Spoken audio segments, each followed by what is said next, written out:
Muito bacana. Os alunos perguntam, essa certificação internacional, ela é válida no exterior? Você tendo feito curso aqui no Brasil, o que eles falaram para mim lá, os peritos americanos, quando eu estive lá, é que eles têm muita admiração por nós peritos brasileiros. Por que o perito criminal pode atuar como perito judicial e o judicial não pode atuar como perito criminal?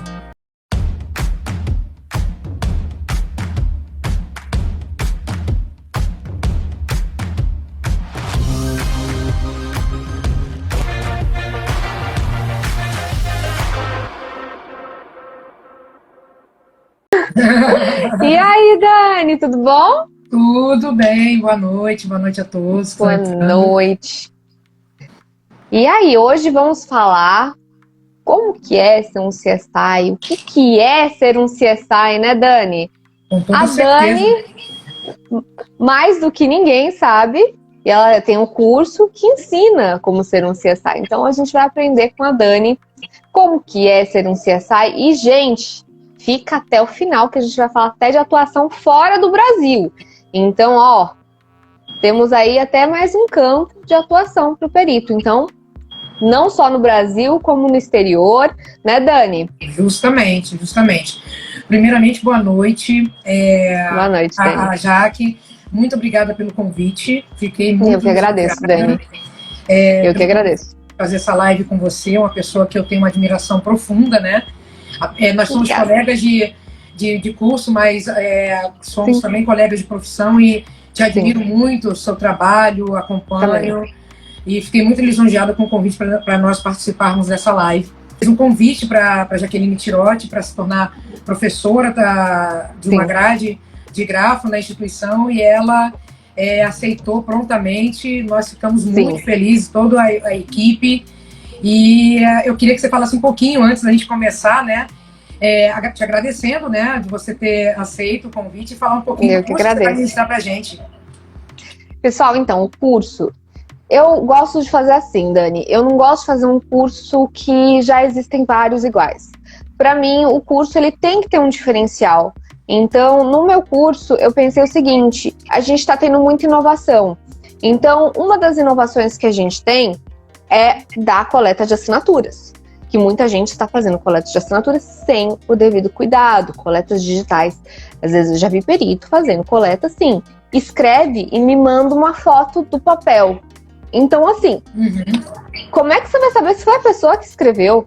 Como é que você vai saber que foi um dos critérios pro paradigma é ter o quê? A autenticidade. Então, se você não tiver isso, como é que você vai ter essa certeza de que esse padrão aí atende a esse critério? Então, já temos por aí um problema, que são essas novas coletas virtuais que devem ser feitas com o devido cuidado. E não de um jeito aleatório, como muitas pessoas estão fazendo.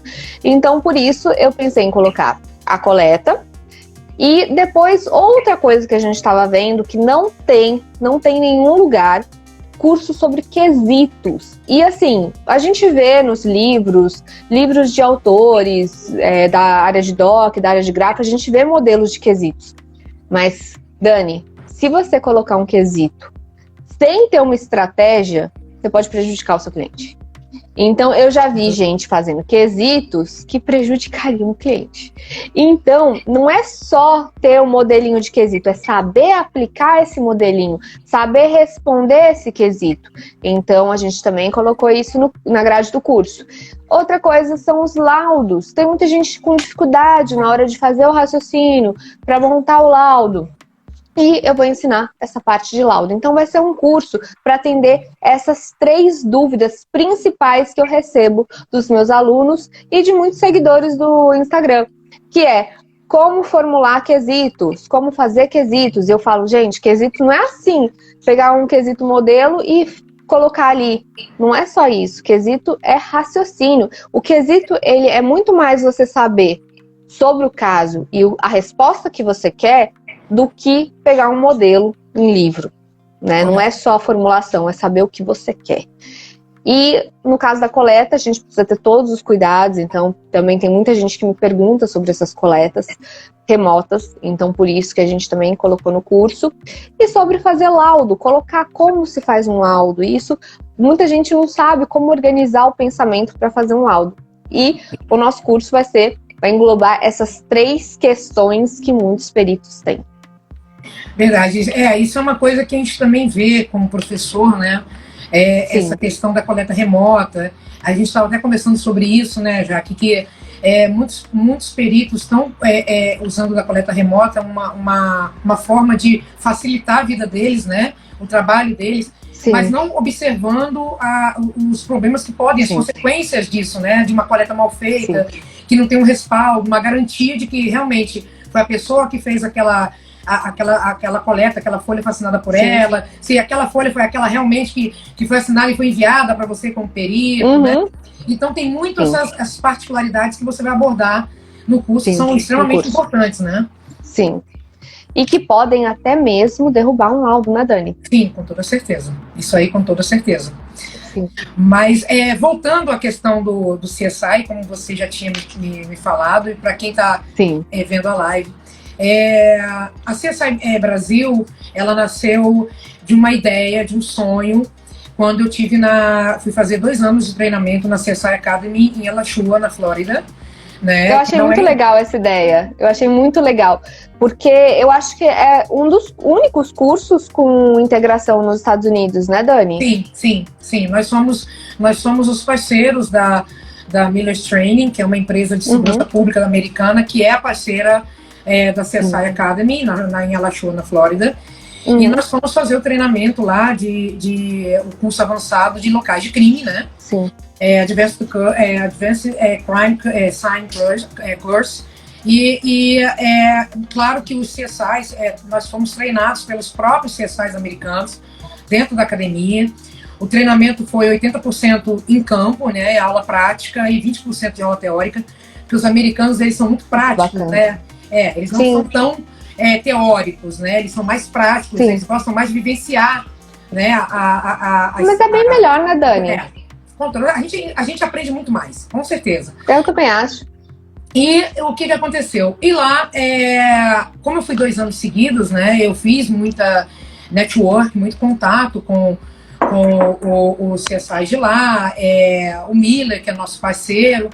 E nós, no ano de 2019, quando eu levei uma equipe para lá para fazer o treinamento, nós acabamos tendo a ideia de trazermos os cursos com certificação internacional para o Brasil. E também levarmos 2 turmas para treinamento na CSI Academy lá da Flórida. Né? Então, essa ideia foi muito bem estudada durante 6 meses. Depois nós fomos em novembro. Ficamos 1 semana na CSI Academy e 1 semana na SWAT, em treinamento nos 2 lugares. E voltamos com essa ideia, fizemos um estudo e tudo, e todos os cursos, quando nós abrimos a instituição, resolvemos certificar todos os alunos de todas as grades com uma certificação nacional chancelada da CSI Brasil, com uma certificação internacional da Miller's Training também chancelada. Sim, achei muito bacana. Muito bacana. E o que os alunos perguntam? Essa certificação internacional, ela é válida no exterior? Você tendo feito curso aqui no Brasil? Isso também o pessoal quer saber. Isso. Essa certificação do Miller, ela é aceita no mundo inteiro. Ele é uma empresa conhecida, tem parceiros no mundo todo. E é claro, a pessoa que tem uma ideia de querer trabalhar no exterior como perito, ele pode trabalhar? Pode. Mas claro que só a certificação não credencia ele a se tornar um perito, um CSI ou do FBI ou da polícia, em qualquer país. Tem que ver as normas, né? De cada país vai ter suas normas do trabalho. Então, por mais que você tenha um certificado válido, né, Dani? Vai ter que ver as normas de cada país. As normas de imigração de cada país, né? Então, além da certificação, que vai ter um peso na questão dos títulos, né? Você tem que responder às normas de imigração, você tem que apresentar vários documentos que são exigidos pelo país para qual você está querendo se credenciar como para trabalhar lá no país, fora, né, o Green Card, no caso dos Estados Unidos, além do Green Card, também passar por essas normas, cumprir as normas de imigração.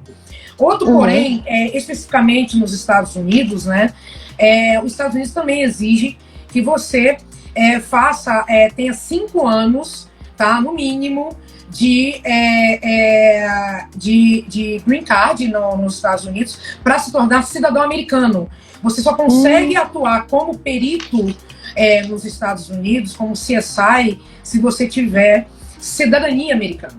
E isso demora um certo tempo, né? E é claro, você vai fazer um treinamento, que lá o treinamento ele é bem puxado, você vai passar por academias que em torno de 2 anos de treinamento como CSI. Então, assim, você faz uma prova, que não é uma prova seletiva, não é para você por número de vagas, é uma prova para poder você mostrar o teu conhecimento na área que você quer atuar como perito, entendeu? No caso da nossa área, Tirote, que é a Graf e a Doc, para alegria de todo mundo que está nos assistindo, quase 0 de peritos nessa área nos Estados Unidos. Então, quem quiser atuar como grafoscopista ou documentoscopista nos Estados Unidos, olha, tá faltando gente lá, tá faltando perito nessa área lá. Quase. E aqui a gente tem muita prática, né, Dani? Aqui o que não falta é a parte prática de fraude. Tem de tudo, gente. Não, mas o que eles falaram para mim lá, os peritos americanos, quando eu estive lá, é que eles têm muita admiração por nós peritos brasileiros, porque é uma outra estrutura, né? Os americanos têm uma estrutura fantástica em termos de equipamento, né? De conhecimento. É um outro mundo lá, né? Mas eles têm uma admiração muito grande pelos brasileiros, porque com pouca estrutura, com a pouca estrutura que nós temos aqui no Brasil, eles falam, vocês tiram água de pedra, né? Para vocês fazerem uma perícia. E nós conseguimos fazer com excelência, com pouco que nós temos, né? Então, eles têm essa admiração. Seu amigo Mário entrou.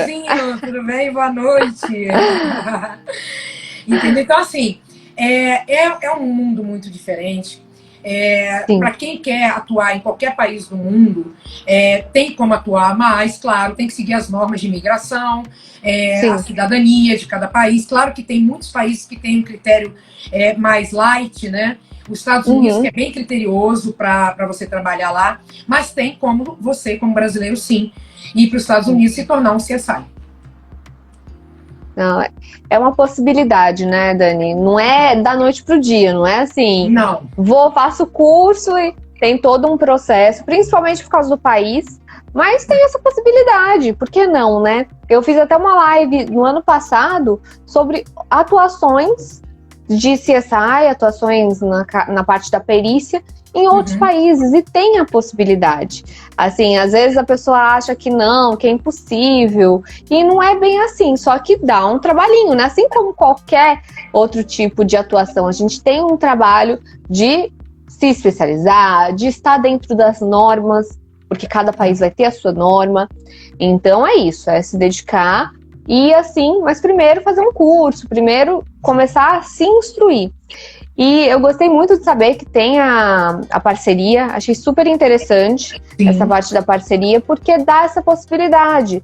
E às vezes, no caso, assim, eu já tive colegas, inclusive, vou até falar o nome dele, meu pai, ele já atuou pro exterior. Só que, no caso, ele tem outros diplomas também, só que ele fez em outros locais. Mas é importante você ter um bom currículo para você conseguir atuar. E com o Miller você já vai estar amparado aí, com um curso que você não precisa ir para fora para fazer. Você pode fazer aqui dentro na CSI e ter essa certificação. Achei bem interessante isso. E Dani, você poderia falar um pouquinho mais dos cursos? Que todos os cursos dão esse certificado internacional? Sim, todos os cursos da grade se certificam internacionalmente. Os certificados vêm dos Estados Unidos, chancelados. Né? Todos os alunos recebem são 3 certificados. Nós mandamos o certificado digital da CSI Brasil, né? Para quem necessita se cadastrar nos tribunais, né, da federação. E, além disso, nós enviamos o certificado chancelado, para a chancela de segurança da CSI Brasil, mais o certificado internacional com chancela americana para todos os alunos. Então, na verdade, os alunos recebem 3 certificados, né? E quando vão para a CSI Academy em Alachua, para fazerem um treinamento lá, eles recebem 3 certificações. Uma da Miller's Training, outra da CSI Academy, da Flórida, e outra da Albert Schweitzer, a Universidade Albert Schweitzer de Miami, que também é parceira da Miller's Training e da CSI Academy em Alachua. Então, assim, eu acho que para bagagem, para quem quem quer enriquecer o currículo com uma certificação internacional, que ela é abrangente no mundo todo. Sim. A certificação do Miller, ela é aceita no mundo inteiro. Aqui, inclusive, no Rio de Janeiro, nós temos muitos alunos que são da polícia, e eles já levaram certificações para a Corregedoria da Polícia e abrir um processo interno para que esse certificado fosse validado, para que ele, até dentro da própria corporação, ele subisse, né, de patente. Também demorou alguns meses, mas foi validado. Então, eles ficaram muito felizes. Eu acho que, para quem quer enriquecer currículo, vai ser muito bom. Muito um diferencial. É um diferencial muito grande, com certeza. É um diferencial.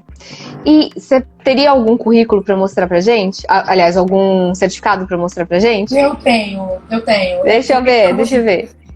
Deixa eu só pegar aqui, porque tá uma pasta. Você vai me dar só um minutinho, tá? Que eu vou ter que levantar para poder buscar. Só um pouquinho. Enquanto isso, eu quero saber de onde vocês estão falando. Vou falar aqui com o pessoal, Dani, enquanto você pega. Pessoal, de onde vocês são? Quero saber de onde você é, qual a sua área de atuação. Já escreve aqui. Deixa eu ver de onde que você fala, qual é a sua área, o que você quer saber. Manda aí suas dúvidas, manda aí de onde você é. Quero saber, quero conhecer aqui quem está assistindo essa live. Deixa eu ver aqui. Olha só, temos o Kleber, a Ana Paula. Pessoal aqui. Prontinho. Deixa eu ver. Esse aqui é de documentoscopia, né? Ai, que lindo, deixa eu ver. Esse aqui é o certificado do Miller. Nossa, certificado lindo. Pois é um certificado internacional, a chancela americana, com hot stamp, que fazem parte dele, entendeu? Então, esse aqui é o de documentoscopia, tá tudo em inglês, claro, né? Do José Bernardo, nosso aluno, tá? Então, é assim que o aluno recebe, com essa chancela americana dele, tá? Aqui tá a assinatura do Miller, tá? E com os órgãos que estão credenciando o certificado dele. Lindo demais, gostei. Muito bonito mesmo. Com toda certeza. Ó, pessoal, temos pessoal de Goiânia, temos pessoal, Bom Jesus, Rio de Janeiro, Florianópolis, Paraíba, Londrina, Rio de Janeiro. Olha, pessoal do Brasil inteiro. Brasil todo. Tô gostando de ver. E Dani, quais são os cursos que a pessoa precisa fazer para se tornar CSI? O que é esse CSI? Fala um pouquinho aí pra gente. Então, o CSI, na verdade, você é um perito que é o equivalente ao perito criminal federal, né, da Polícia Federal aqui do Brasil, né? Então, ele, nos Estados Unidos, ele atua nas 11 linhas, né? Ele faz a perícia em locais de crime, claro, que é o foco, né? São os locais de crime, mas atua em todas as áreas, como aqui no Brasil, né? Que na Polícia Federal, na Polícia Civil, os peritos daqui, eles atuam em uma determinada área. Então, lá, o diferencial dos CSIs, que são os peritos criminais de lá para o daqui do Brasil, um dos pontos é que lá não tem concurso público para você ser perito. Né? Aqui você passa por um concurso público, né? Mas lá não. Claro, você faz difícil pra caramba. Pois é. Mas lá você passa, claro, como a gente já tinha falado no início da live, você tem que passar por um processo imigratório, né? Tirar o seu green card e depois fazer uma prova de conhecimento da área que você vai atuar como perito, como CSI, até mesmo do órgão, no caso do FBI. Você pode ser CSI do FBI? Pode. Você vai fazer uma prova que não é uma prova seletiva, que tem um número de vagas. Eles só vão fazer uma prova com você para observar o seu conhecimento, né, dentro da área que você vai atuar. Então, assim, o CSI, ele é o perito criminal daqui. Porém, lá eles... claro, tem uma diferença, a gente fala isso muito, né? Já falamos muito em outras lives, que o diferencial deles é o conhecimento que eles têm. Eles têm um conhecimento muito aprofundado, tipo isolamento de área. O isolamento de área deles é um isolamento de área perfeito, quase impecável, né? Muito o local, quando eles chegam no local do crime, eles fazem um isolamento abrangente, muito amplo. Da rua, né? Eles isolam mesmo. Eles fazem um mapeamento da área, dependendo do local onde ocorre o crime, eles fazem um mapeamento com drone. Hoje, aqui no Brasil, a polícia, alguns órgãos já fazem isso, mas lá eles já fazem há muito tempo, eles utilizam muito drone para fazer o reconhecimento de área. Se for numa mata fechada, para auxiliar por onde eles vão ter que abrir uma clareira para chegar no local onde encontra-se aquele corpo. Então, eles fazem tudo isso para poder facilitar a vida deles. Outra coisa que me chamou muita atenção quando eu fui fazer o treinamento lá, que eles até informaram para a gente que os policiais americanos, eles têm treinamento de coleta de vestígios no local do crime. É diferente daqui, os policiais daqui eles não fazem coleta de vestígios. Mas lá, os policiais, que são as autoridades que chegam no local para fazer o isolamento, eles têm esse treinamento, eles têm um kit de coleta de vestígios. Por que eles são treinados? Porque nos Estados Unidos o tempo é muito diferente daqui do Brasil. Lá chove muito, né? Dependendo do estado, chove, neva. E também lá tem muitas árvores, lá é muito o campo lá, os locais de crime lá predominantemente são em áreas de mata fechada também, muito tem isso. E é muito úmido, chove muito. Então, quando eles chegam num local onde tem um crime, foi cometido um crime, tem um corpo, e a coleta de vestígio tem que ser feita de uma forma mais rápida, porque por conta do tempo, e isso daí eles podem perder, até que os peritos cheguem no local, pode-se perder algum vestígio muito importante. Então, o que acontece? O próprio policial observa o local e ele mesmo faz a coleta do vestígio, para que quando os peritos cheguem no local, eles já entreguem o que foi já coletado. O Miller tá aqui participando, ó, o Miller tá aí. Tô vendo. Ele tá falando, pois é muito mais rápido, né? Mas esses policiais, eles também são treinados para fazer perícia ou não, vai ter o perito e o policial? Não, o policial, ele tem um kit dentro da viatura dele, justamente para esse caso emergencial, né? Ele só faz a coleta dos vestígios. A entrega é feita pro perito quando ele chega no local. É justamente por conta da localidade. Às vezes é muito complicado você chegar lá, e aí o policial, por conta do clima, né, numa mata fechada, se ele vê que vai começar a chover e pode se perder muitos vestígios daquele local, ele mesmo vai lá e faz a coleta de vestígios e entrega para o perito, para poder... nem em mata fechada, também em local aberto, mas dependendo do tempo, ele mesmo faz a coleta e entrega para o perito, e o perito é que faz a análise de tudo que foi coletado. Claro, ele vai solicitar informações, ele vai averiguar se tem mais alguma coisa que ele tenha que coletar ali, porque os olhos do perito não são os mesmos olhos do policial, mas o policial é treinado para isso, e muito bem treinado, né? Isso aí é uma coisa que é muito evidente lá. A gente fica, muito... eu vou te dizer uma palavra meio estilo babaquizado, sabe? Com o conhecimento, o treinamento que eles têm. É uma coisa absurda, sabe, Jaque? Os americanos, eles são realmente um outro patamar. Sim. Entendeu? Eles são muito... eu acho que também tem um porém, assim. O que eu vejo aqui no Brasil é que, assim, se a gente for ver os peritos criminais dos estados, eles estão abarrotados de trabalho, né? Então, assim, eu acho que eles tiram leite de pedra mesmo, né? Sim. Eles têm que trabalhar muito e muita coisa para fazer. Então, assim, a gente vê laudos que são mais curtos, né? Não tem como fazer uma coisa muito elaborada ali, porque eles têm que fazer tudo muito rápido, né? Então, eu vejo que os nossos peritos criminais estão sobrecarregados, porque se você for ver, assim, Os que mais, assim, os que mais têm incentivo, pelo menos o que a gente mais vê incentivo, é na Polícia Federal. E, nossa, a gente tem grandes cabeças, né, na Polícia Federal, tem muita produção de conteúdo, de trabalhos. Já nas polícias científicas de cada estado, acho que tem muito, talvez o excesso de trabalho, poucos peritos, né, então o que impede deles fazerem um trabalho tão, às vezes, com tantos detalhes. Mas a gente ainda tem que ter muito mais investimento, né? Acho que o governo deveria investir muito mais em perícia, porque é a perícia que vai trazer aí a nossa sociedade, vai auxiliar na justiça, porque sem a perícia a gente não tem a verdade. E aí, como é que o juiz vai decidir, né? Como é que o juiz vai sentenciar, encontrar, punir, né? Olha, Jaque, você falou uma coisa importante aqui também, que eu lembrei de um fato. Eu já tive nós estamos em contato para fazer uma parceria com a Secretaria de Segurança Pública lá de São Paulo, justamente para fazer reciclagem, tá, com os profissionais.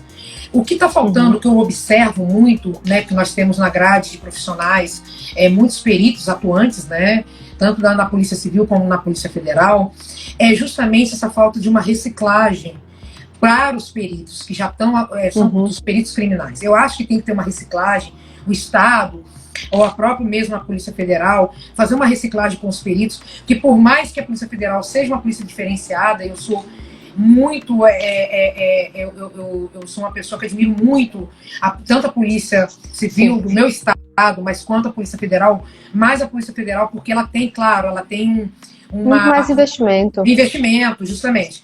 Mas a gente observa que precisa ter essa reciclagem, porque eu acho que o profissional, por mais que ele tenha uma carga muito pesada, a gente sabe que eles têm uma carga muito pesada de trabalho. Eu já fui no laboratório pericial aqui de documentoscopia da Polícia Civil aqui do Rio, e eu fiquei abismada porque eles não têm equipamento para fazer uma perícia documental. Tá entendendo? Eu acho que tinha que ter um pouco mais de investimento por parte do Estado, porque, como você falou, a perícia é uma briga, importante. A perícia é extremamente importante, principalmente a perícia criminal, é extremamente importante para o desvio de um crime. Aqui no Brasil, nós temos, em média, de 3 a 5% de crimes solucionados. Né? É muito pouco, Dani, é muito pouco. E nos Estados Unidos, é 69%. Os americanos, eles só perdem para a Scotland Yard da Inglaterra, que é em torno de 90% de crimes solucionados. Entendeu? Então, assim, mas você vê uma diferença enorme, né, em solução de crime, justamente por causa disso. Né? Eu acho que a falta de investimento... Eu sei que os peritos... nós conhecemos, né, Tirotti, muitos peritos maravilhosos, que nós temos uma admiração profunda por eles. Mas fazem... Nossa... Um diferencial muito grande no trabalho deles, mas eles não têm muito o que fazer, apesar de terem um vasto conhecimento, eles não têm muito como elaborar um laudo tão minucioso, tão profundo, por causa da falta de tempo. E também falta de tempo, investimento. Justamente. Infelizmente, ainda precisam investir bastante. Eu acho que agora, assim, com essa demonstração da perícia, vai haver mais investimento. É o que eu penso, né? Porque tem muito mais gente vendo essa parte da polícia, da perícia, inclusive muito mais da perícia, né? Porque aqui o foco, né, da perícia judicial, perícia criminal, que a gente vê muitos colegas, assim, mostrando o dia a dia, mostrando a importância. Porque, Dani, só recebe investimento quando a sociedade entende a importância daquela profissão. Se a sociedade não entender como importante, pode ser a profissão mais importante que tenha. Você não vai, se você não tiver essa visibilidade, você não vai ter investimento. Então, justamente. É isso que eu acho que ultimamente a gente está vendo muitos peritos na internet mostrando o dia a dia, mostrando a importância da perícia, e isso, para mim, é um ponto benéfico, porque vai demonstrar que essa profissão precisa de investimento, precisa, não digo só dos criminais, não, a perícia judicial também, a importância, porque a gente vê juízes que substituem o perito como se nada fosse. O perito, não, os honorários são muito caros, troca. Entendeu? E aí você fala, poxa, o profissional não vale aquele valor, né? Essa substituição de uma maneira tão descartável, ele não mostra a importância do perito. Já tem juízes que reconhecem a importância do perito e sabem que com aquela perícia a sentença dele vai estar correta. A gente fala muito, Tirote, eu tenho certeza que você também, que muitas pessoas elas têm elas querem ser peritos criminais porque são da polícia, né? São deputados. Mas o que eu falo, respeitando meus colegas peritos criminais, o perito judicial ele tem uma importância tão grande também. E a responsabilidade dele, eu creio que é igual ou até um pouco maior do que do perito criminal, porque você está lidando diretamente com o magistrado. Você está trabalhando para ele. E o magistrado, ele tem uma responsabilidade ali na mão dele, que é a sentença. E ele depende do seu trabalho para proferir uma sentença segura. Né? Então, se você como perito, você for nomeado e você aceitar, mais pela questão financeira, a princípio, para quem está começando, do que a questão de mostrar o seu trabalho, o seu conhecimento e a imparcialidade, a segurança que você tem como perito judicial, primeiro, você não tem como você querer mais para frente colher os louros do seu trabalho que está iniciando agora. Entendeu? Então, exatamente. O que eu acho é o seguinte, que eu vejo muito alunos que estão começando agora quererem, numa JG, solicitar que seja o valor aumentado. Eu quero que, em vez de 400, que seja aumentado para R$900. Vou solicitar para o juiz que tudo bem, eu acho que o perito ele tem que valorizar o trabalho dele, sim. A gente investe, né, o Tirote em conhecimento, em cursos, entendeu? Mas eu acho que para quem está começando, a primeira coisa que tem que ser feita é mostrar o seu trabalho. Mostrou o seu trabalho, o juiz sentiu segurança no seu trabalho, um trabalho imparcial, seguro, né? Eu acho que aí sim você vai ter o seu nome falado, o juiz vai sentir segurança no seu trabalho, vai te nomear várias vezes, sim. E vai começar a surgir processos que você vai ganhar dinheiro e até assistência técnica, porque não é só o magistrado que observa o seu trabalho. Os advogados também. Entendeu? Imagina eu já tive indicação também. Isso. Imagina você que vai ministrar um curso que você vai mostrar para os alunos como você elabora um laudo consistente, seguro, e esse laudo não tem nenhum tipo de lacuna para uma impugnação. Olha que bonito. Tá entendendo? As partes observam, cara, o que eu vou impugnar no laudo dela? Não tem o que impugnar. Foi um laudo muito bem seguro, bem feito, muito bem elaborado. O juiz, as partes não viram nenhum tipo de indício ali para que possa ser impugnado. O magistrado vai se sentir feliz porque ele quer praticidade, né? Ele quer facilidade para a vida dele, né? Para poder proferir uma sentença mais segura. E eu acho isso aí extremamente importante. Eu acho que o perito judicial, ele tem, não desmerecendo os peritos criminais de forma alguma, eu tenho muitos amigos peritos criminais, mas eu acho que o perito judicial, apesar de não ser concursado, ele tem que ter a expertise técnica para fazer um bom trabalho para o magistrado. E vou te falar mais.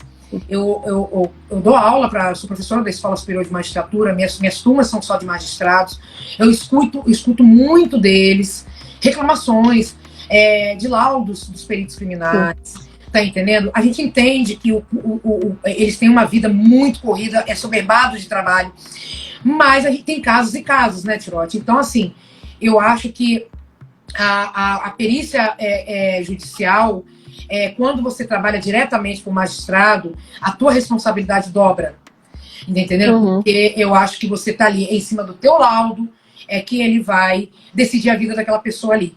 Então, sim, você fazer o laudo de qualquer jeito é muito temeroso.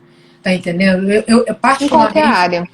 Para qualquer área, justamente. Justamente. Tá entendendo? Então, eu acho que, para quem está começando agora, a importância, e você vai abordar isso no teu curso, a importância de você começar com o intuito de mostrar o seu trabalho, mostrar para aquilo que você veio, né?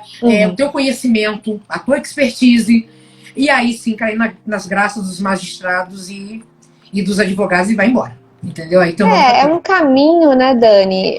Você começar como perito judicial, você tem que ter em mente que não vai ser tudo muito fácil. Sim. Eu tô há 8 anos na área. Eu tô há 8 anos nessa área, trabalhando, e assim, Não foi, eu não tenho esse tanto de nomeação, não tive esse tanto de nomeação no primeiro ano, nem no segundo, nem no terceiro, Dani.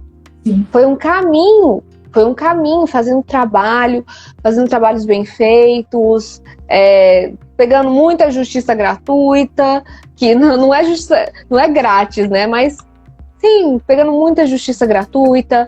Por exemplo, esses dias eu tava fazendo uma diligência, aliás, ontem, tava fazendo uma diligência, eu tava pegando uma estrada pra Sobradinho.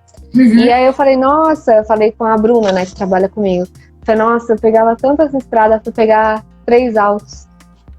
Às vezes, assim, ia lá, pegava um processo, e assim, eu pegava uma estrada, que era pra eu ir lá pegar processo, voltava. Então, assim, na minha carreira, eu fiz muito. Assim, eu já me perdi procurando fórum. Então, assim, já fui fazer coleta longe. Então, a gente se ferra muito no começo. Sim. Sabe? Até construir o nome é uma ralação, Dani. Sim, uma ralação. Muito grande. A gente sabe, eu já sou perita há 5 anos, né? Eu tenho um pouco menos que você. Mas, assim, a gente sabe o quanto é difícil, né? Essa nossa lida, né, diária. É uma responsabilidade muito grande. Cada laudo, a gente estuda pra caramba, cada laudo. Eu não solto um laudo sem olhar, sem revisar, às vezes até revisado sai, às vezes quando eu vou ver, caramba, como é que saiu isso? Não, então, assim, às vezes a gente troca uma letra, às vezes sai alguma coisinha torta. Nossa, é muito trabalho pra sair tudo perfeitinho. E ainda assim... Eu acho, Tirotti, que é como a gente estava falando. Os alunos, um outro dia a gente estava conversando sobre a questão dos cursos de pequenas horas, né? Curso de pós-graduação, que tem uma extensão maior. Foi a confusão que deu no grupo. Isso. Eu cheguei atrasada na discussão. Mas assim, o que as pessoas têm que entender é que todos os 2 tipos de curso, pequenas horas ou de uma extensão de carga horária maior, eles são importantes. O que a gente tem que explicar para o aluno é que ele não pode parar de estudar. Está sempre saindo uma novidade, tem sempre saído ou equipamentos novos, a perícia grafoscópica e documental. Vira e mexe, nós buscamos fora do país equipamentos que vão facilitar a vida do perito nessas áreas. Com o advento dos documentos digitais, assinaturas eletrônicas, já começou a modificar um pouco isso, os programas que estão sendo apresentados. Então, assim, eu acho que tanto os cursos de pequenas horas, eles te favorecem sim, mas, claro, não é aquele pequeno curso ali que vai te dar, você já está preparado 100% para ser um perito atuante para um magistrado. Não. O que a gente muito arroz e feijão, Dani. É muito arroz e feijão. Justamente. Então, assim, a gente fala, gente, vocês têm que ficar se reciclando, fazem outros cursos. Nem que seja vocês façam 2, 3 cursos de DOC, ou até um curso que complemente um outro curso, como é o seu, que vai complementar para a grafoscopia, né? Para ele, os alunos vão ter que já se aprofundar numa determinada área da grafo, que é extremamente importante. A professora Elizabeth Comac também vai dar o curso, que é da tua área de grafo, ela vai dar neurodegeneração da escrita, dos padrões da escrita. Nossa, que bacana. São as doenças que interferem diretamente na escrita da pessoa, que é como o Parkinson, o Alzheimer. E isso daí vai ser um curso complementar para quem é grafoscopista, para ele, quando for fazer análise, observar essa questão também. Então, assim, eu acho que a gente buscou, dentro da grade do CSI do Brasil, várias áreas de campo da perícia, para que possa facilitar a vida de todas as pessoas que têm graduação em diversas áreas. Mas, claro, a nossa intenção, e a gente está falando agora de primeira mão aqui para você, a partir de 2022, fazer com que o curso da instituição vire uma instituição de ensino superior. A gente já está atrás disso, a gente já está já resolvendo essa situação, para que, a partir de 2022, a CSI Brasil se torne uma instituição a nível de pós-graduação, tanto com os nossos parceiros internacionais, para que nós possamos levar os alunos para fazerem curso de mestrado e também doutorado nas instituições de Portugal e Espanha, que nós temos, né, parceria com eles lá. E eu acho isso daí, dentro da área pericial, óbvio, e eu acho Sim. que vai ser extremamente importante para o crescimento aqui do Brasil. O que nós Sim, a visamos... perícia, Pode falar. quanto mais a gente tiver cursos, formação, tiver investimento nessa área mesmo, poxa, maravilha. E trazendo o pessoal de fora, cara, inovação demais, Dani. Sim, porque Muito na bacana. verdade a gente visa mais hoje, né? A instituição tem um ano só, e nós já, graças a Deus, a gente... Já tá arrebentando. Justamente, assim, o nosso intuito não é tão... Claro que é o financeiro, óbvio, mas é primeiro levar É o propósito, né? Grandes profissionais como você para enriquecer nossa grade, termos um corpo docente de primeira linha, independente de ser policial civil, policial, perito civil, perito criminal federal, perito judicial. Eu acho que depende muito do profissional, o nível de conhecimento dele, independente do tipo de função que ele exerça. Se ele tem capacidade para ser professor e passar todo o conhecimento para o aluno, já está valendo. Entendeu? Eu acho que eu conheço profissionais, não falando mal, mas que têm um conhecimento altíssimo, mas não tem didática zero. Então, eu acho que o que a gente procura é os dois. Né? Sim, o conhecimento e a didática. E é essa a nossa missão. E prática na área, né, Dani? Justamente. Porque, às vezes, a pessoa assim, tem muito conhecimento, por exemplo, na área de grafo, mas não tem muito na área de perícia judicial. Então, assim, a perícia judicial, ela tem muitas nuances. Então, quanto que é o valor dos honorários? Como que é o funcionamento na prática? Porque só o CPC, às vezes, tem algumas coisas que acontecem ali que é ponto fora da curva. Por exemplo, aqui o procedimento é o seguinte: nomeação, intima as partes para oferecer, indicar os quesitos, indicar o assistente, oferecer os quesitos, e depois eu sou intimada. Já em outros tribunais, não, porque é outra interpretação do magistrado. O magistrado, ele intima as duas partes e o perito. E vamos lá, gente, você oferece os quesitos e você oferece proposta de honorários, vai lá, todo mundo 15 dias. Então, assim, vai depender muito de cada tribunal, cada juiz. Então, assim, tá atuando no judiciário, você tem uma experiência naquela área. E principalmente na perícia judicial, que é tão dinâmica, cada tribunal, cada juiz. E, assim, as coisas acontecem e tem coisas, assim, que depois de 6 anos eu fui ver, eu falei, caramba, nunca tinha acontecido isso comigo. Por exemplo, já aconteceu leilão de perito. Acontece. Dani, o juiz nomeou todos os peritos da lista. Ele colocou para intimar todo mundo e todo mundo fazendo proposta de honorários. Aí a primeira colocou 4 e pouco, aí o segundo colocou 4.200, aí o terceiro 4. Eu falei, caramba, eu nem ofereci proposta. Licitação, né? Eu nem ofereci proposta, porque eu falei, se for para me nomear, vai me nomear pela minha competência. Eu não vou entrar nesse leilão, eu não vou me sujeitar a diminuir meu preço. Não vou, eu nem fiz a proposta de honorários para esse caso. Eu fui intimada, quando eu vi que tava rolando o leilão, eu falei, tô fora. Eu e um outro colega meu. Isso acontece muito lá na região norte, né, o Jaque? Lá no norte, na região norte, os tribunais, tem juízes que realmente nomeiam 3 peritos para eles informarem honorários, e quem informar um valor menor ganha a licitação pericial.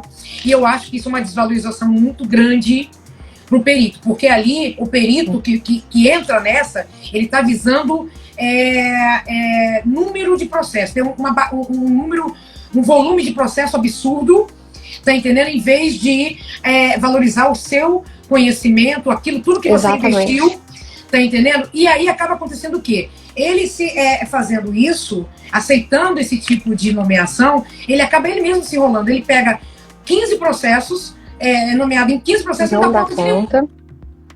Tá entendendo? Mas eu acho o seguinte, isso vai fazer parte da valorização da perícia judicial. Quando os magistrados começarem a entender, assim, eu conheci uma juíza e ela estava falando, né, dos peritos, e aí ela falou, poxa, eu nomeei 3 peritos para a área contábil e ninguém respondeu o que eu queria. Só que, assim, será que ela não fez isso? Será que ela não escolheu pelo preço? Então, assim, não é... Você tem que ter... Juízes, vocês têm que ter peritos de confiança. Porque o perito vai estar do seu ladinho, vai estar ali te ajudando, vai ter seu assistente. Se você não confiar nele, a sua sentença pode ser prejudicada. Então, a minha recomendação sempre para todos os juízes que eu conheço é escolham bem os seus peritos. Assim, não, mas só vai ficar naquele grupinho? Não, você pode nomear outros, você pode conhecer outros trabalhos, mas veja quais são bons para você manter. É verdade. Eu concordo plenamente com você. Eu acho que um bom trabalho sendo realizado pelo perito, claro que eu já peguei casos assim, tipo, uma nomeação pela primeira vez, numa determinada vara, e que as duas partes na JG. E aí eu falei assim, gente, eu não vou deixar de pegar, primeiro que era a primeira nomeação naquela vara, especificamente, porque aqui no Rio de Janeiro, o Fórum da Capital, ele tem mais de 50, só civil, 50 varas cíveis. Mais 50. Nossa! Mais 50. É tipo São Paulo, né? Pra caramba, vara pra caramba. Justamente. Aqui são 25, metade. Aqui são mais 50 varas, só a capital, só o Fórum Central. Nossa, coisa pra caramba. Aí, só na esfera civil, só civil, tá? Fora empresarial, então assim, família... Então, o que acontece? Quando você é nomeado pela primeira vez, já que você já tem o seu nome lá, mas quando você é nomeado pela primeira vez, o que acontece? Eu, no meu caso, eu aceito. Independente se é a JG para os dois lados, porque aquele determinado juiz ali, está conhecendo meu trabalho naquele momento. Exatamente. Ele já pode ter ouvido falar de mim, mas ele está... assim, oficialmente ele está me conhecendo ali. Ele vai começar a conhecer meu trabalho no momento que eu aceitar a nomeação e elaborar o laudo, e ele olhar lá e falar assim, realmente, o laudo foi muito bem feito, e claro, vai me nomear para outros processos. Sim. Mas assim, tem, eu conheço peritos que, quando vê assim, é a JG, excelência, não, declino da nomeação, porque... E, gente... Vamos deixar salva a live, viu? Eu acho o seguinte, eu já ouvi pessoas falarem em grupos, né, de WhatsApp, que a justiça gratuita ela não é benéfica para a justiça. Gente, isso daí é temeroso você falar isso. Eu acho a justiça gratuita, independente de qualquer coisa, extremamente importante para o judiciário. Tá entendendo? Então, a possibilidade.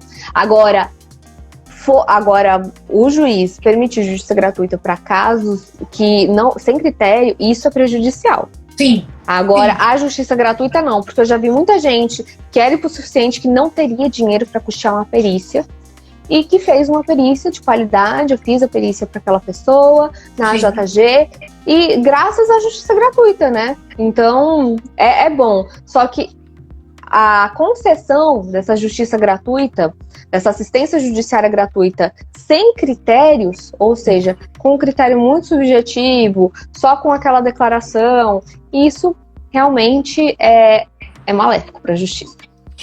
No caso, assim, no TJ daqui do Estado, essa declaração de hipossuficiência já não tem muito valor. Não mais. Não. Aqui já é uma norma do TJ daqui. Comprovar a hipossuficiência através de contra-cheque ou declaração do imposto de renda, né? Para que o juiz conceda a gratuidade de justiça.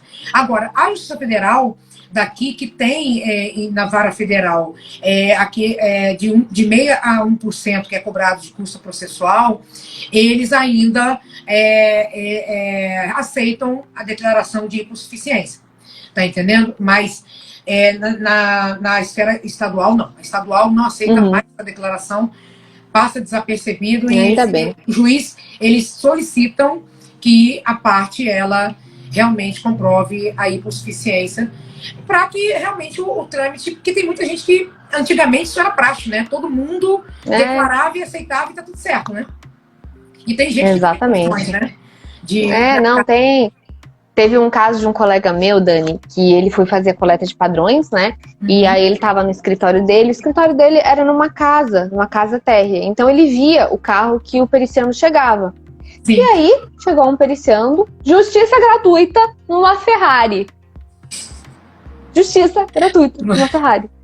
Aí ele falou assim, não, ele ficou abismado. Quando ele viu aquilo, ele falou assim, tá com o documento do carro? Deixa eu digitalizar. Aí ele digitalizou, mostrou pro juiz, ó, não é justiça gratuita. Mas, assim, o magistrado já tinha decidido, né? Então, aí falou, o que você tá questionando aí, perito? Faz o seu trabalho. Mas, assim, ele ficou pé da vida, que era uma justiça gratuita, e o cara tinha uma Ferrari. Ele falou, pô, como que o cara tem uma Ferrari e é justiça gratuita? E às vezes acontece, né? Às vezes juntou, sei lá, carteira de trabalho, né? E às vezes ele tem outros negócios, né, que a gente não sabe. Então, às vezes tem também essa parte de esconder o patrimônio, que os estelionatários são bons, né, nisso. São ótimos. São excelentes. Dani, teve uma pergunta que eu achei bem interessante, que é como o perito CSI pode ajudar na justiça. E eu pensei na assistência técnica, né? Uhum. Que é bem interessante. Como o CSI que ele fala é o perito na área de local de crime. Isso. Como que ele poderia auxiliar a justiça? Eu pensei no seguinte, Dani. A gente sabe que na perícia criminal a gente tem o laudo de local de crime e tem os laudos complementares. E às vezes não tem todo esse raciocínio. Então, às vezes, tem o laudo de local, daqui a pouco sai de balística. Então, assim, não tem esse raciocínio todo. Então, um perito, um assistente técnico que interprete tudo isso também é muito benéfico. Sim. Só que, assim, vai depender da parte enxergar essa necessidade. Por isso, quem faz isso deve vender melhor o seu serviço. Porque o seu serviço vai auxiliar. Então, eu penso dessa maneira, Dani. Sim. Diz aí, o que você acha? Eu atuo como assistente técnico criminal, né? Já são 24 anos na esfera criminal. E vou te falar uma coisa que eu observo bastante e que a gente, nos cursos da gente até fala sobre isso. A importância do assistente técnico criminal, já que na esfera criminal não existe perito judicial, né? Todo mundo sabe. Existe a figura do assistente técnico e a figura do perito criminal, óbvio. O que a gente observa muito é a questão, e que lá nos Estados Unidos eles dão muita importância com relação à cadeia de custódia. São as provas que são coletadas e que são analisadas. E uma coisa que a gente vê bastante é justamente isso, a avaliação, a análise do perito oficial dentro dessas provas, porque muita gente acha que aquele perito que vai para o local do crime fazer a coleta de vestígios é o mesmo que vai analisar, e não é. Dependendo do que for analisado, não é. Ele faz a coleta dos vestígios, ele faz todo aquele trâmite que a gente chama de cadeia de custódia, até chegar ao Instituto de Criminalística, e o perito de lá é que vai fazer a análise. Só que esse trâmite que tem, é importante que o assistente técnico tenha conhecimento dele, porque se nesse trâmite houver uma quebra da cadeia de custódia, acabou com o laudo do perito. Sim. Você acaba derrubando o laudo do perito oficial justamente por conta disso. Mas o assistente técnico, ele tem como ter acesso à cadeia de custódia? Tem. Ele pode ter acesso à cadeia de custódia. Entendeu? E é justamente através desse acesso que você consegue, e também analisando o laudo, consegue observar o que está certo e o que está errado ali. E eu acho que o assistente técnico criminal, ele é uma função extremamente importante dentro da esfera criminal, né? Locais de crime, claro, é para quem gosta realmente. Você tem que ter um conhecimento mais voltado para crimes, né? Locais de crimes. Não só documentoscopia e grafo tem bastante lá, né? A gente sabe disso. Tá entendendo? Tipo, principalmente no que diz respeito a um suicídio, que deixa uma carta, deixa um bilhete, e aquilo dali vai ser analisado por um perito grafo ou um perito documental, dependendo do que foi coletado ali. Mas, para quem quer atuar na esfera criminal, realmente tem que ter esse conhecimento. O assistente técnico criminal, ele tem que ter uma visão diferente do assistente técnico na esfera civil, é totalmente diferente. É uma bagagem totalmente diferente um do outro. E, claro, você tem que ter um conhecimento mais profundo. Eu acho que vale a pena, para quem quer atuar na esfera criminal como assistente técnico, você tem que fazer um curso voltado para isso, porque é muito importante. E um detalhe que você deve saber também, Tirote, o assistente técnico criminal, ele é chamado, às vezes, para um julgamento, até para uma audiência, né? de instrução para esclarecimentos. Então, eu acho que ele também tem, diferente da Civil. A Civil é muito difícil você se chamar para esclarecimento em audiência. Exatamente. Mas na criminal, isso é muito comum. Para quem quer atuar, eu acho que tem que ter um conhecimento mais profundo nessa área aí. E tem que saber falar bem, né? Porque imagina, você ser chamado ali diante do juiz, você tem que ter oratória. Todo mundo ali para te perguntar, não deve ser fácil, não. Não, você participar de um tribunal do júri, você ser inquirido como assistente da parte, é um parecer que tem ali também, porque o teu parecer vai estar no processo, né, teu parecer técnico. Nossa.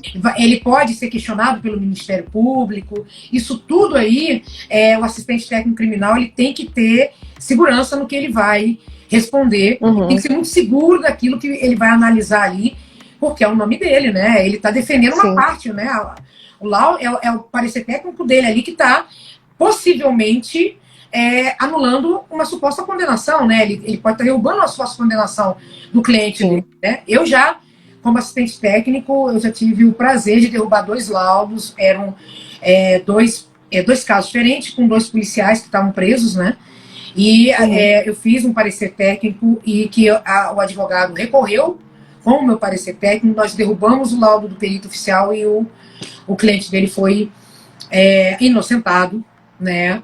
Graças a Deus. Mas você tem que estudar muito o processo para você analisar tudo que foi feito ali, estudar o laudo do perito oficial e saber aonde você vai bater os pontos principais ali para você derrubar um laudo desse. Eu te confesso que é uma sensação... Desculpa, meus amigos peritos criminais, é uma sensação única você derrubar um laudo de um perito criminal. Não desmerecendo o trabalho deles, que é fantástico. Mas mas é uma sensação de que você fez também o seu trabalho muito bem feito. Ele fez o dele e também você como assistente. Como assistente. E a parte fica muito feliz, né? Até porque está pagando pelo teu trabalho, né? Então o investimento que ele tá dando para você não está sendo em vão, né? Teu conhecimento foi bem visto, né? Então ele foi consistente para que você tivesse êxito naquele processo. Eu acho que isso é extremamente importante. Assistente técnico é também uma função muito importante. Sim. E às vezes a gente tem esse problema na cadeia de custódia, às vezes acontece e a gente sabe que muitas vezes tem aquele trabalho e precisa ter um suspeito, então tem toda aquela pressão da sociedade.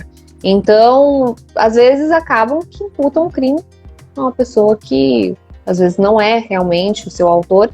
Então é para isso que o assistente técnico está lá, para verificar se realmente, e se não for, desconstituir isso, né? Então é para isso que o assistente técnico está lá. Já que teve uma pergunta aqui que eu achei interessante também, o que nós achávamos sobre o perito criminal atuar como perito judicial? O que você acha desse... Que é uma questão que todo mundo muito levanta, né? Por que o perito criminal pode atuar como perito judicial e o judicial não pode atuar como perito criminal? Eu acho o seguinte... primeiro que é uma situação bem polêmica, mas eu acho o seguinte, eu acho que o funcionário público, ele fechou 2 portas, né? Ele fechou a porta da pobreza e fechou a porta da riqueza. Então, eu acho que o funcionário público, ele tem que se dedicar ao trabalho do funcionário público. Então, assim, já que tá tendo investimento, é o funcionalismo. O meu namorado é funcionário público. Ele vai querer me matar quando eu chegar em casa falando isso.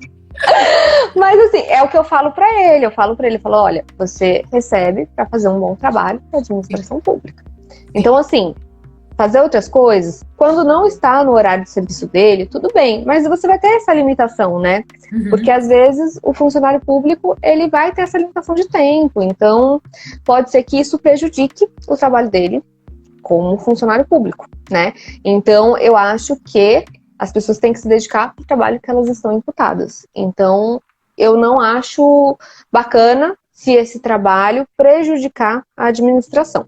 tudo bem, tem gente que vai falar, ah, Jaque, mas ele tem mais tempo, ele não precisa, assim, ele tem tempo também, ele tem 8 horas que ele vai trabalhar para administração pública e o resto ele pode utilizar. Tudo bem, mas assim, até que ponto, né? Tem algumas pessoas que podem pegar um pouco mais, né? Que podem até se atrapalhar com isso, mas eu acho que, assim, tem essa questão, acho que não deveriam investir tanto, mas, assim, quem quiser, né? Se tiver tempo. Porque o que acontece que tem, por exemplo, a Polícia Civil, que a Polícia Federal, quem é perito da Polícia Federal não pode, né? Atuar como perito judicial, tem esse impedimento, que é uma norma da Polícia Federal. E a Polícia Civil, quem é perito... Aqui no DF também não. Aqui no Rio também não pode. Mas a Polícia Civil daqui do Rio, o perito criminal, ele pode atuar como perito judicial. Tá? Tem. Eu acho que, de repente, até pela questão, depende de cada estado, né? Porque tem estado que paga muito pouco, né? Pro perito. Ah, sim, também tem. Tem essa questão financeira, né? E aí é um complemento para o trabalho dele.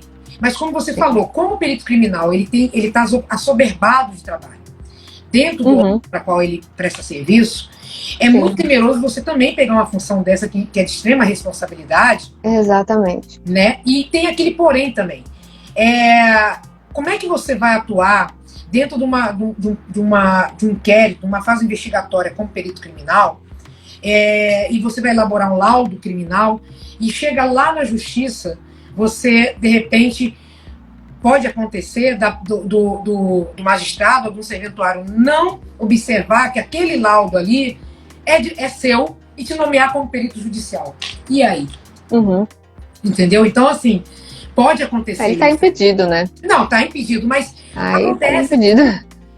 A gente acaba vendo alguns erros muito grotescos dentro do judiciário, claro, não é sempre, mas alguma vez ou outra, que acaba passando desapercebido. Né? Então, assim, acaba tipo, você está nomeado como perito judicial, e aí uma parte não observa isso, aí vai te procura para você ser indicado como assistente técnico, sendo que você já foi nomeado naquele processo como perito judicial. Então, são questões que têm que ser muito bem observadas. Sim. E para quem é perito, como você falou, funcionário público, eu acho que para você acrescentar no teu rendimento, de alguma forma vale a pena, mas você vai ter que ter tempo para exercer essas duas funções. E você pode, como você falou, prejudicar. Né, você fazer... O meu namorado, ele é funcionário público e ele faz perícia também, na área de informática. E mesmo ele fazendo perícia, mesmo ele sendo perito, tem um outro colega meu que também é perito, e às vezes tem coisas que, por exemplo, tem algumas incompatibilidades. Por exemplo, perícia para um órgão. Eu já falei para ele é funcionário público, né? E ele falou, realmente, não vai ser bacana fazer. Então, assim, eu passo para outra pessoa que não é funcionário público, né? Que é o meu colega. E ele, no caso, ele pega poucas perícias, né? O meu namorado.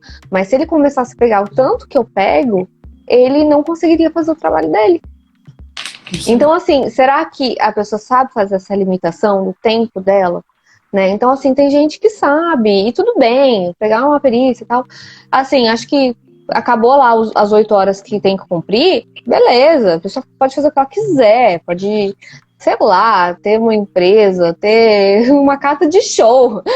Mas, assim, quando ela tá dentro da atuação dela, ela tem que prestar o serviço à sociedade, né? Então, assim, qualquer coisa que prejudique isso vai contra o serviço à sociedade. Assim, até o meu namorado, ele faz isso, mas assim, as perícias que ele faz é muito de vez em quando, ele faz uma ou outra que não atrapalhe o serviço dele, né? Mas isso aí é importante. Eu acho que, como a gente falou, o perito judicial, ele é realmente uma função muito importante para o judiciário, tão importante quanto o do perito criminal. A gente tem uma responsabilidade muito grande. Eu acho que tem campo, né? Tem mercado para todos. Isso é uma coisa que a gente tem que também falar, né? Porque eu já ouvi muita gente falando, mas não tem, mercado está muito escasso, tem muito perito na área de grafo, principalmente grafo, né? Que tem milhões de processos. Mas, gente, eu parto do princípio seguinte, mercado tem para todo mundo. Quem faz o profissional é ele próprio, né? Então, eu acho que ele tem que mostrar o conhecimento dele, a expertise dele, um trabalho bem feito, e pode ter certeza que o nome dele vai ser alçado e ele vai ter um nome dentro da perícia judicial. Dani, tem muito advogado, tem muito administrador, tem muito médico, tem muito dentista. Gente, tem muito tudo. Tem muito tudo. Agora, tem advogado que ganha 100 milhões. Tem médico que ganha pra caramba, que tem clínica. O que vai te diferenciar é você não ser mediano. Se você for mediano, qualquer área que você tiver, você vai ser nada. Você não pode ser mediano. Concorrência tá aí para qualquer pessoa. Isso aí. Agora, você quer ser bom? Você não pode ser mediano. Você quer ser bom? Você vai trabalhar de domingo a domingo, você vai estudar, você vai sair fora dessa curva. Isso aí. Você vai sair fora dessa... Como que se diz? Agora me fugiu. Né? Você vai sair da zona de conforto. Então, assim, se você quer ser bom, você vai ter que ir atrás. Isso aí. É isso aí. Eu acho isso. Tá difícil pra todo mundo. Tá difícil pra médico, tá difícil pra odontólogo, tá difícil. Eu conheço profissionais, Dani, eu conheço tanto médicos, odontólogos, eu conheço de todas as áreas. Pessoas muito bem-sucedidas e pessoas que só reclamam. Agora vai depender de você, só reclamar ou ser bem-sucedido. Justamente. Acho que tem uma pergunta da Alessandra aí, Jaque. Ou dizem que a área profissional da perícia que vai sumir. Como? As fraudes até hoje não acabaram. Bom, o que eu acho sobre a área de DOC com o advento da digitalização, da parte digital? Eu acho o seguinte, a perícia vai continuar, só que ela pode ter alterações. Então, ela pode sofrer algumas alterações em tipos de documento. Os documentos não vão deixar de existir. O que vai mudar é a forma que eles vão existir. Então, a gente tem que estar preparado para mudanças. O bom profissional, ele está preparado para mudar. E nós, que somos dessa geração que a gente está vendo, toda essa transformação digital, a gente sabe que a nossa profissão vai mudar muito. A gente vai mudando. Então, o que vai definir se você vai ser bem-sucedido ou não é você não ter medo de sair da sua zona de conforto, é você ser flexível em razão de toda essa mudança. Pelo menos é a minha percepção, Dani. Então, mas é mesmo. Você tem que estar coberta de razão. Ainda vai demorar muito tempo, os documentos ainda vão existir. Como você falou, só vai modificar a forma da existência deles, né? Então, são duas áreas que nunca vão acabar, que graf e doc são as áreas realmente que puxam muito, né? Principalmente dentro da perícia judicial. A gente vê muita gente que quer atuar como perito graf e doc, né? E eu vi uma vez a gente estava comentando sobre isso, não sei se tu lembra, que a gente estava falando, acho que foi numa reunião que você falou assim, que a gente hoje não deveria ter uma distinção, uma separação de graf e doc. Eu acho que como o graf é uma subdivisão da documentoscopia, eu acho que o perito ele tinha que ser um perito documental, grafo documental, sem ter essa divisão para nomeação. Tá entendendo? Porque acaba que você cria acaba gerando uma dúvida da sua nomeação, que o juiz vai entender que você, por ser perito grafoscópico, você tem condições de fazer uma perícia documental. E ao contrário, né? Você, como documental, você tem condições de fazer uma perícia grafoscópica. Eu acho, na minha opinião, que não deveria ter essa divisão de nomeação, já que grafo faz parte de DOC. E começar os juízes começarem a nomear um perito documental completo. Porque acaba que você fica obrigado a não periciar somente aquela assinatura. Quando você for analisar somente o objeto da perícia, seja uma grafoscopia. Você acaba analisando um documento no total, porque às vezes a fraude não está na assinatura e está dentro do documento, no corpo do documento. E por a gente ter uma limitação de atuação dentro do CPC, acaba que muita gente desconhece que o perito judicial tem essa limitação por conta do objeto da perícia, né? Então, a gente tem essa questão. Pode falar, Jackson, sobre isso. Não, tô acompanhando, mas realmente, eu acho o seguinte, Dani, eu faço canal, tudo que eu criei, assim, redes sociais, canal, é para mostrar a importância do nosso trabalho. E muitos juízes Quando me nomeiam, eu já respondo a nomeação com a seguinte frase. A perita não faz perícia grafoscópica, a perita faz perícia grafodocumentoscópica, ou seja, qualquer fraude no documento também será relatada. Então, eu não vou falar para a parte que eu vou fazer só grafo, não, eu faço grafo e doc. Por quê? Porque já N casos que eu fui nomeada para grafo, e o juiz, ele não tem obrigação de saber, né? Ele não tem obrigação de saber qual fraude, onde que tá a fraude. Quem tem obrigação somos nós, nós que temos obrigação de saber. Então, já fui nomeada para perícia grafo, descobri fraude doc, relatei fraude doc. O advogado queria comer minha alma. Ele simplesmente, eu acho que ele odiava mais que tudo. Sério, ele falou assim, ele redigiu uma petição. Sério, ele me detestou, né? Ele falou que a perita devia se restringir à área de gráfico, ela foi nomeada, o objeto extra petita, ela foi extra, e aí ficou me esculhambando. Mas eu não tô nem aí pra ele. A juíza que aceitou meu laudo, pronto, beijo no ombro. Então, assim, eu fiz o meu trabalho, eu vi a fraude e relatei. Agora, se ele saiu perdendo, o problema é dele. Verdade. Não, aqui é porque a gente tem que tomar cuidado, e eu concordo plenamente com o que você falou, porque existem magistrados que não aceitam, né? Exatamente. Eu tomo muito cuidado. A maioria dos que eu trabalho, sim. Não aceitam. E aí o que acontece? Eu procuro, antes de anexar o laudo nos autos, e depois da análise, né, do documento, né, porque eu faço uma análise total, não só da grafo, eu procuro falar com o magistrado primeiro e falar, excelência, ó, o objeto da ação é a assinatura, mas eu identifiquei aqui uma fraude no documento e eu queria relatar no laudo, fazer um apontamento no meu laudo. O senhor me permite? Porque você tendo o respaldo do magistrado, não estou nem aí para as partes também. Realmente, você não tem que se... Porque você está mostrando o teu trabalho para o magistrado. Tudo bem. Exatamente. As partes importam a partir do momento que eles veem que o teu trabalho foi bem feito. Claro que a parte contrária, né, ela vai... comer teu fígado ali, né? Mas quando eu faço isso, eu chego no magistrado e pergunto, excelência, olha, é isso. O magistrado vai e ele autoriza ou não, aí eu vou e faço apontamento. Eu não faço apontamento sem comunicar ao magistrado, porque isso daí pode ser passível de uma impugnação, o magistrado realmente observar isso, tem magistrado que não aceita, e acabar o seu laudo indo por água abaixo, né?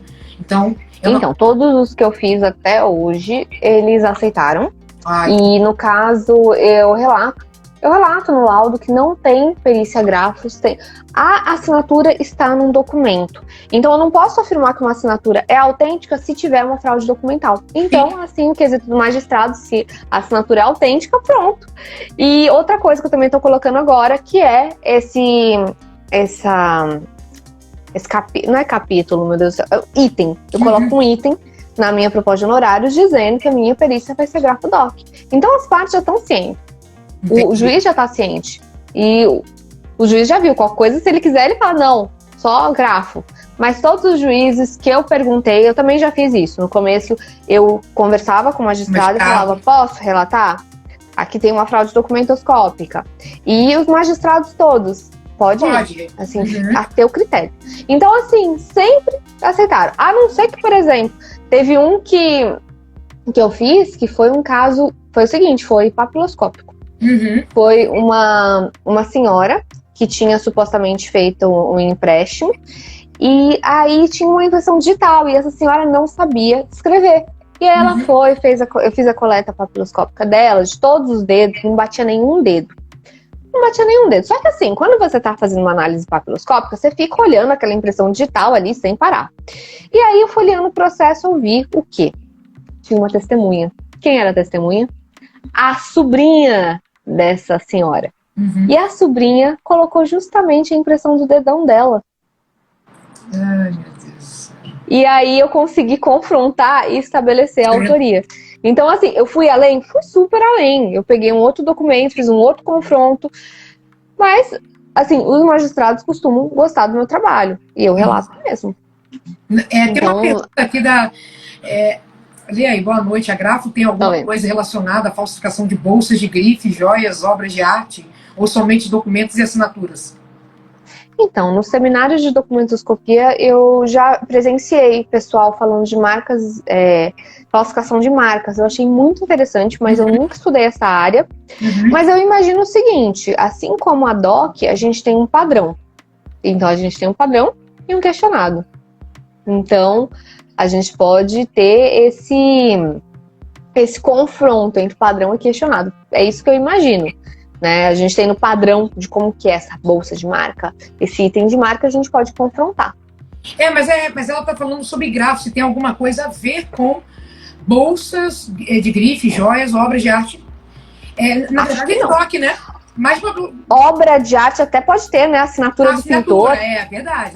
Assim. Até pode ter assinatura do pintor, até pode ter obra de arte, mas assim, a variação de obra de arte, contrabando de bolsas, aí já é outra coisa. Assim, eu acho que DOC na sessão de DOC, eu acho que fazem, né? Sim, na sessão de DOC. Mas eu nunca fiz. Mas aí você vai precisar do padrão. Por exemplo, uma Louis Vuitton. Você vai ter que ter o padrão da Louis Vuitton. Vai ter que pegar uma bolsa original, né? Vai ter que pegar um original. Verdade. Exatamente. E aí, mais alguma outra pergunta? Não, acho que só foi essa daqui. Antes de mais nada, não sei se a gente vai terminar a live, mas eu queria muito, antes de mais nada, te agradecer pelo convite. Eu também agradeço, Dani. Estou muito feliz de você entrar para a grade de professores do CSI. Eu também. Eu sei disso. O Miller, eu conversei com ele hoje à tarde, ele está muito feliz também, ele já ouviu falar muito no teu nome. Nossa, então, famosa. Responsabilidade. International. Já, ele ficou muito feliz também. Então, seja bem-vinda ao CSI Brasil com o curso. Obrigada. A gente vai lançar o curso da Jaque, que é uma das áreas da Grafo, agora no início do mês de setembro, tá? Para abrir as inscrições para o curso dela. É um dos cursos, né? Porque a gente já está montando outros cursos para a gente na grade do CSI Brasil. Mas só bora, Dani. Muito bem-vinda mesmo. Muito obrigada, Dani. De coração, parabéns pela profissional que você é, sou muito sua fã, te admiro muito. Eu também, Dani. E os alunos também estão muito felizes com a tua presença agora no CSI Brasil. Sim, também estou muito feliz por todos aqui presentes. E, gente, quem puder aí, dá um print nessa tela. Vamos dar um sorrisão, Dani? Rosandro, Mário, dá print aqui pra gente, por favor. Quem puder, já dá o print e me conta aí o que vocês mais gostaram da live. Posta nos seus stories, me conta. O que vocês mais gostaram? Ó, o Miquel aí. O Miquel. Conta aí o que você mais gostou, qual foi a sacada dessa live, o que você mais gostou dessa live. Me conta, eu quero saber o que você mais gostou. E muito obrigada, Dani, eu tô muito feliz, Agora eu sou realmente um CSI, uma CSI. Você vai Adorei. Pra academia, tá? Por favor. Bora. Eu quero ir pro Miller, quero ir pra todos os lugares. Tá convidadíssima. Adorei. Não, e assim, eu aproveito essa oportunidade pra te elogiar, em razão de estar investindo em uma formação no exterior, em estar inovando. Gente, assim, é o que eu falo, não tem concorrência pra quem inova. Então, você está inovando na área da perícia, você está trazendo certificado internacional, você está trazendo coisas que a gente não tem aqui. Então, assim, parabéns, Dani. Obrigada. Dani e Cris, né, que a Cris também é criadora. Vocês duas são as mães do CSI. Então, assim, parabéns para vocês. Obrigada. Vocês são feras, vocês tiveram uma sacada, assim, muito bacana. E vai ser muito sucesso. Acho que a gente vai fazer muito sucesso. Obrigada mesmo. E com você, parabéns a todos. Como nossa professora, mais ainda. Valeu, Dani. Gente, obrigada. Beijo a todos. Um beijão. Fiquem com Deus. Tchau. Até a próxima. Tchau, Dani. Tchau.